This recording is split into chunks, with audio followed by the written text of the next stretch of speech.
ఈ video last దాకా చూడండి, సబ్స్క్రైబ్ చేయండి. అన్నం గుడాలు ఎలా వేసుకోనో మీకు వీడియో చూపెడతా. అన్నులు తెచ్చుకున్నాం, వీటిని శుభ్రంగా కడిగి ఒకరోజు ముందు నానబెట్టుకున్నాం.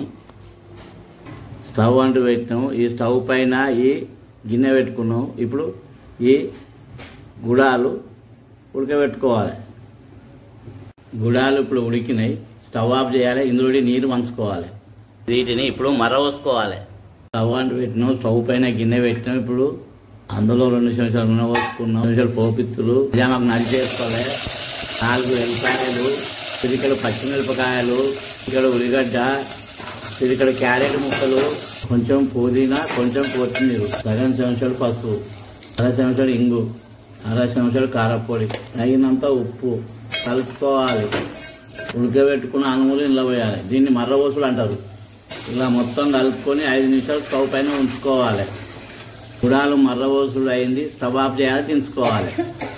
గుడాలు రెడీ అయినాయి, గుమగుమలాడుతున్నాయి. వేడి వేడి తింటే చాలా రుచిగా ఉంటాయి. ఇవి అన్మ గుడాలు. ఇవి ఆరోగ్యానికి చాలా మంచిది. ఇప్పుడు వేడి మీద బుక్కాలి. బుక్కితే చాలా రుచిగా ఉంటాయి. అబ్బా మళ్ళీ మళ్ళీ కావాలండి, బుక్కినా కొద్దీ బుక్కాలనిపిస్తాయి. ఇవి ఆరోగ్యానికి చాలా మంచిది.